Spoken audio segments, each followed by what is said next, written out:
रहा किसी को। 10,000 से ज्यादा लोगों का जीपीएफ नहीं निकल रहा। लोगों के पीछे शादियों का दौर था, कर्मचारी हमें बोल रहे थे हमने बेटी की शादी करनी है, हमें पैसे नहीं निकल रहे। मैंने कहा बड़े डांस करते थे जब गवर्नमेंट बनी थी, अब तसल्ली हुई तुम्हारी? क्योंकि असी तो सीधी सीधी गल करने वाले बंदे हैं। ज्यादा लंबा आपको यहाँ लिखनी चाहिए थी, गवर्नर मोदी को कहना चाहिए था कि हम बहुत बबरू बहान है जिन्होंने 1400 संस्थान एक ही उसमें एक बहुत लंबे।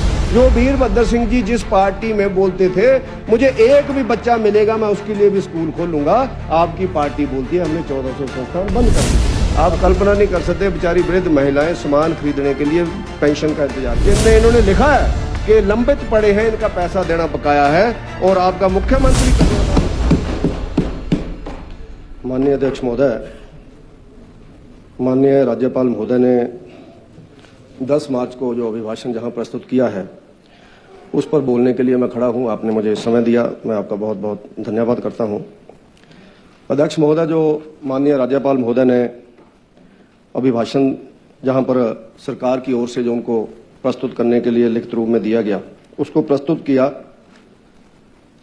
हम ये मानते हैं कि माननीय गवर्नर महोदय ने, राज्यपाल महोदय ने वही चीजें, वही बातें जहां पढ़नी होती हैं, बोलनी होती हैं, जो सरकार और कैबिनेट के माध्यम से उनको पास की जाती है। तो मैंने इसमें देखा अध्यक्ष महोदय, जब पहला पेज हम लोग बदलते हैं, पहला पेज सीरियल नंबर 3 जो इनका पॉइंट है, जिसमें गवर्नमेंट बोलती है कि हमने सब गारंटियां पूरी कर दी हैं, यानी पहले पेज से ही इन्होंने माननीय राज्यपाल महोदय से झूठ बुलाना शुरू किया। और अंतिम पेज तक जब मैं जाऊंगा तो आपके ध्यान में आएगा कि ये बिल्कुल झूठ की बातें इन्होंने वहां पर की है। और अगर गारंटियों की बात करें, हमारे विपक्ष के नेता माननीय जयराम ठाकुर जी ने बड़े विस्तार से इसके ऊपर बोला है। अगर हम लोग ओपीएस से आगे दूसरी गारंटी का इन्होंने कहा कि हमने हिमाचल प्रदेश की महिलाओं को 1,1500 रुपया चरणबद्ध तरीके से देना शुरू कर दिया है। अब इनका चरणबद्ध तरीका ना हमें समझ आ रहा है ना दुनिया को समझ आ रहा है। जिस समय चुनाव लड़ा जा रहा था उस समय माननीय हमारे वर्तमान उप मुख्यमंत्री जी, इन्होंने एक जनसभा में कहा था कि जैसे ही हमारी गवर्नमेंट बनेगी दिसंबर महीने के अंत में 1 जनवरी को जो मीटिंग होगी उसमें हिमाचल प्रदेश की हर महिला के खाते में हम 1500 रुपया डालेंगे। उसमें कोई चरणबद्ध तरीका नहीं था और ना ही उसमें कोई कंडीशन थी कि हम लोग इसको डालेंगे। और हमारे अन्य सभी विधायकगण जितने भी कांग्रेस के 68 चुनाव लड़ रहे थे वो यही लोगों को बोल रहे थे, विशेष रूप से महिलाओं को संबोधन करके, कि हम आपको पैसा डालेंगे। लेकिन उसके ऊपर भी इन्होंने जहां पर झूठ बोला है और उसके साथ साथ गाय और भैंस के दूध खरीद का ऐतिहासिक वृद्धि और गोबर खरीद की बात इन्होंने की थी, वो भी इसी लाइनों में है। अब इनका कहना यह है कि हम लोगों ने दूध की खरीद में ऐतिहासिक वृद्धि की है। आप लोगों ने कहा था कि हम 100 रुपया किलो उसको खरीदेंगे, ऐतिहासिक वृद्धि नहीं, आपने कहा था कि हम ऐतिहासिक वृद्धि करेंगे। आपने 100 रुपया बोला था लेकिन 100 रुपया नहीं लिया, आपने ये दूसरा झूठ इस अभिभाषण के अंदर प्रस्तुत करवाया।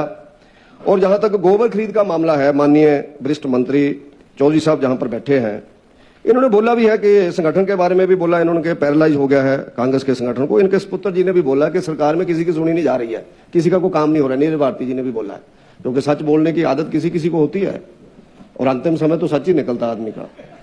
तो इसलिए अब गवर्नमेंट का भी अंत ही चल रहा है, ना संगठन पैरालाइज विभाग का गुणगान किया गया है। मेरे सहयोगी रहे हैं, हम लोगों ने इकट्ठे एमए एमफिल पीएचडी में एडमिशन लिया था, पढ़ते रहे, कर गए, हम लोगों की रह गई क्योंकि थोड़ा रह गए। एमए एमफिल हमारी इकट्ठी है कर्नल साहब, हम क्लास फेलो हैं। तो ना याद है इनको, पूरा याद है और बहुत भले मानस आदमी है, अच्छे आदमी है। अब यहां पर एक बोला गया कि आदर्श स्वास्थ्य संस्थानों में 174 प्रकार के लैब टेस्ट की सुविधा प्रदान की जा रही है।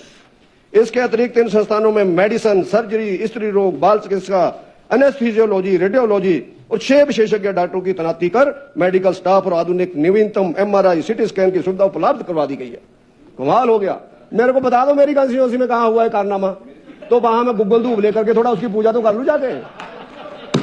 वहां को हम जाएं, हमें बताओ मेरी कंस्टिट्यूंसी में कहां है, बबलू जी के कहां है, मुकेश जी के कहां है, विवेक जी के कहां है। कालिया साहब तो चले गए, हमारे पांचों का बता दो, वो तो प्लेन एरिया वहां तो कर ही दिया होगा। अब मुझे नहीं लगता कर्नल साहब से ये लिखवाया गया होगा, इनको पता नहीं होगा कि मेरे से इतना बड़ा झूठ बुला रहे हैं। अब ये तो बड़ा गलत है। और फौजी और ऊपर से इतने वरिष्ठ आदमी, अब सबसे सीनियर इस माननीय सदन के सदस्य, और मुझे नहीं लगता ये झूठ बोल सकते हैं। ये बोल देंगे कि भैया हमने नहीं किया अभी कुछ भी। प्रपोजल है, इच्छा है, इच्छा तो आसमान से तारे तोड़ने की भी होती है। तो आप ये नहीं डिक्लेयर कर सकते हमने तारे तोड़ दिए, ऐसा नहीं बोल सकते आप लोग। नहीं है, मेरे आरएच में नहीं है आपका रेडियोलॉजिस्ट, आपने ये कहां लगा दिया उन्ना में, मेरे को समझ में नहीं आ रहा है।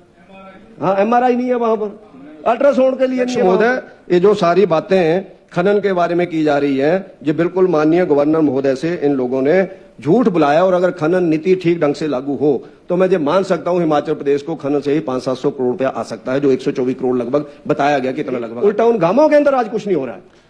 आप लोग कल्पना नहीं कर सकते हैं, गांवों के लोग हमारे साथ लड़ रहे हैं, प्रधानों के साथ लड़ रहे हैं, प्रधान हाथ जोड़ रहे हैं, भाई साहब हमें भंग कर दिया गया है ही नहीं हमारे पास पावर नहीं। 14 पंचायतें मेरी कंस्टिट्यूंसी की, 8 मेरी है और बाकी पंचायतें 6 कुटलहड़ कंस्टिट्यूंसी। तो इसलिए आपकी ये जो विशेषताओं वाला जो आपने पढ़ा, ये बिल्कुल गलत है। आपकी विशेषताएं हैं जो आपने नहीं लिखी, आपको लिखनी चाहिए थी।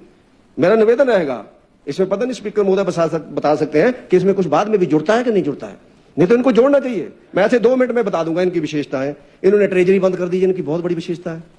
क्यों नहीं बोला इन्होंने? ना लैंदा भुल है, ना दिंदा भुल है, ना तेनों मिलने ना मैनू आने, गल मुक गई, ट्रेजरी बंद है। कोई पूछ नहीं रहा किसी को। 10,000 से ज्यादा लोगों का जीपीएफ नहीं निकल रहा। लोगों के पीछे शादियों का दौर था, कर्मचारी हमें बोल रहे थे हमने बेटी की शादी करनी है, हमें पैसे नहीं निकल रहे हैं। मैंने कहा बड़े डांस करते थे जब गवर्नमेंट बनी थी, अब तसल्ली हुई तुम्हारी? क्योंकि असि तो सीधी सीधी गल करने वाले बंदे हैं, ज्यादा लंबा चौड़ा साहब नहीं है साडे को। नजारा लो, मैंने कहा अभी 3 साल हो रहे, कहते जाओगे नहीं बिच। मैं कहा देखते हैं थोड़ा जा जोर ला के, जब अक्टूबर नवंबर गए तो देखते हैं थोड़ा जा। कहते नहीं यार इनको भेजो, बड़ी बुरी हालत है, हमारा अपने पैसा नहीं निकल रहा है। मैं आपको सच बोल रहा हूँ, शादियों के दौर में 2 लोगों का मुझे फोन आया जी, 2 लोगों का, इसका संजय अवस्थी जी आपके पास होंगे बिजनेस के पैसे, लोगों के पास नहीं है। आपके पास होगा, बिजनेस वगैरह है आपका, मैं जानता हूँ, आप आड़ती वगैरह रहे हैं, पता नहीं क्या आप कुछ रहे हैं, आप सोलन में रहते थे। तो गोविंद शर्मा जी जहाँ बैठे हैं आपके मित्र, जहां आपने कब्जा किया आकर के, तो उसके नाते हाँ, उस कंस्टिट्यूंसी में आप आए, अच्छी बात है, लेकिन आपके पास पैसा होगा, लोगों के पास नहीं है। जिनकी विशेषता थी इनको लिखना चाहिए था। इसी तरह से 1400 संस्थान बंद किए, बस अब बंद हो ही जाएगा जी 5 मिनट में। 1400 संस्थान बंद किए जिनकी बहुत बड़ी विशेषता थी, बहुत बड़ी अचीवमेंट है, जो आपको जहां लिखनी चाहिए थी, गवर्नर महोदय से कहना चाहिए था कि हम वो बबरू बहान है जिन्होंने 1400 संस्थान एक ही उसमें एक मुश्त हमने बंद कर दिए, जनता जाए बाढ़ में। लिखना चाहिए था आपको, आप लोगों को लिखना चाहिए था, क्योंकि आपका बहुत बड़ा हुआ है, बहुत बड़ा योगदान है हिमाचल के लिए। जो वीरभद्र सिंह जी जिस पार्टी में बोलते थे मुझे एक भी बच्चा मिलेगा मैं उसके लिए भी स्कूल खोलूंगा, आपकी पार्टी बोलती है हमने 1400 संस्थान बंद कर दिए। अब वीरभद्र सिंह जी ठीक थे, आप ठीक थे, मुझे नहीं आइडिया कौन ठीक थे, आप लोग बता सकते हैं, आपके सीनियर लीडर है। हिमकेयर, रिटायर्ड कर्मचारियों की पेंशन नहीं जा रही है, हिमकेयर की नहीं जा रही है, वृद्ध, अपंग, विधवा। अभी माननीय मुकेश जी ने कहा है ये तो सेशन लग गया तो आपने 360 करोड़ बोला डाल दिया, सौभाग्य सेशन लगा हुआ, नहीं तो अगले 3 महीने भी नहीं डलनी थी। आप कल्पना नहीं कर सकते, बेचारी वृद्ध महिलाएं सामान खरीदने के लिए पेंशन का इंतजार करती हैं।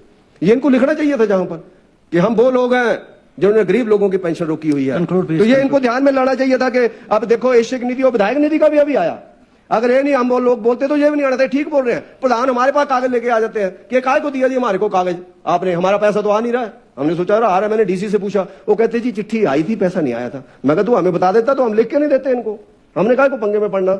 लेकिन वो उसके कारण हमारी भी जलालत हुई, वहां पर लोगों को लगा हम झूठे लेटर दे रहे हैं। हो सकता है अध्यक्ष महोदय आपके पास भी फोन आया होगा, पर आप बता नहीं सकते हैं क्योंकि आप बहुत बड़ी कुर्सी के ऊपर बैठे हो। तो हम तो चला सकते हैं क्योंकि हम अपोजिशन में हैं, हम तो बोल सकते हैं, अब ये लोग तो नहीं बोल सकते बेचारे। और बीच में बोला भी है मुकेश जी ने कि हमारे विधायक दल के अंदर भी विषय आया था, हमने कहा था इसको जल्दी जल्दी रिलीज करो। इसका मतलब है कि आपको भी पता था लेकिन पैसा नहीं था। इसी तरह से आपका एक बहुत बड़ा बहुत वो है सहारा योजना, माननीय जयराम ठाकुर जी ने एक बहुत अच्छी योजना लाए थे। जो बेड पे पड़े हुए लोग हैं, कैंसर है, किडनी है, बुरी हालत है, ना बेचारे जा पा रहे हैं ना ठीक हो पा रहे हैं, उनकी सेवा के लिए एक सहारा के नाते 3000 पेंशन लगाई थी। आज उन 35,000 के लगभग लोगों को पेंशन नहीं आ रही है। अब कल्पना करो उनको गुजारा कैसे हो रहा होगा। ये बातें हम लोग इसमें देनी चाहिए थी आपको, अचीवमेंट में आपकी बहुत बड़ी अचीवमेंट है, कंक्लूड बेस उसको लिखना चाहिए था। इसी तरह से आपने रजिस्ट्री में 1000 गुना पैसा बढ़ाया, रजिस्ट्री गिफ्ट डीड, वो आपको जहां लिखना चाहिए था, देना चाहिए था आप लोगों को। शगन योजना, मुख्यमंत्री योजना का मैंने आज ये अध्यक्ष महोदय क्वेश्चन लगाया था, जो उत्तर आया, आज इनके पास शगन योजना के 1436 केस पेंडिंग है जिनमें इन्होंने लिखा है कि लंबित पड़े हैं, इनका पैसा देना बकाया है। और आपका मुख्यमंत्री कन्यादान योजना में 297 केस है जिसका पैसा ही नहीं दिया इन्होंने। ये तो कन्या को भी पैसा नहीं दे रहे हैं। कन्या के लिए तो आदमी बड़ा काम कर देता है। और मैं माननीय सुखविंदर सिंह सुक्खू जी से आग्रह करता हूं कि आपकी बेटियों की तरह ही है ये बेटियां, और मुझे उम्मीद है कि आज माननीय देहरा की सदस्य भी सुक्खू जी को कहेंगी कि भैया आप कन्याओं का कन्यादान योजना, सगन योजना तो मत रोको, आज ही बोलना जी, कल सुबह आपसे रिलीज कराना जी इनका। आपको देखो 1700 बेटियां आपको कहेंगे कि भाभी कमाल की भाभी है, उन्होंने भाई को पकड़ा और रात को हो गया काम, इसलिए आपको बोलना चाहिए उनको। 1700 लोग हैं। ऐसी तरह से 30,000 करोड़ रुपए का लोन इन लोगों ने अध्यक्ष महोदय पिछले 2 सालों के अंदर लिया, जो इनकी बहुत बड़ी अचीवमेंट है, पर वो पैसा कहां गया पता नहीं लग रहा है, कहां गया लिखना चाहिए था आपको। आप क्यों डर रहे हैं इन चीजों से? आपकी बहुत बड़ी अचीवमेंट है, इन अचीवमेंट के ऊपर तो हम चुनाव लड़ेंगे, देखना पोस्टर लगाएंगे तुम्हारी जगह जगह। आपको ऐसे थोड़ा छोड़ेंगे, आपको ऐसे नहीं छोड़ेंगे, चिंता मत करो। 60 और 8 की लड़ाई होगी अगली बार। आपने देखना जो 90 में हुई थी, आपने देख ना उस समय हमारी जो स्थिति वो देखा ना आपने। मुकेश जी को पता है पुराना, क्योंकि पत्रकार थे उस समय, बहुत कुछ लिखते थे। तो इसलिए मेरा अध्यक्ष महोदय ये कहना है कि जो भी इन्होंने माननीय राज्यपाल महोदय से कहा है ये बिल्कुल सत्य नहीं है, जनी असत्य है, और इसका हम लोग समर्थन नहीं कर सकते। और ये सारा दस्तावेज इनको महंगा पड़ेगा आने वाले समय में, और आप सब लोगों को ये चीजें भुगतनी पड़ेंगी। इनको टाइमली ठीक कर लो, ताकि थोड़ा बहुत कहते हैं कि अपोजिशन भी थोड़ी बहुत होनी चाहिए, अपोजिशन भी होनी चाहिए। ऐसे नहीं होता, कुछ लोग अच्छे भी हैं लेकिन इनका सुना नहीं जा रहा है। इसलिए अध्यक्ष महोदय आप भी कमरे के अंदर बैठ करके इनको थोड़ा सा सुझाव दें कि थोड़ा ठीक चले। इसलिए मैं इस अभिभाषण का समर्थन नहीं कर सकता, इसमें समर्थन करने में मैं असमर्थ हूं। आपने मुझे समय दिया, आपका बहुत बहुत धन्यवाद। जय हिंद, जय भारत।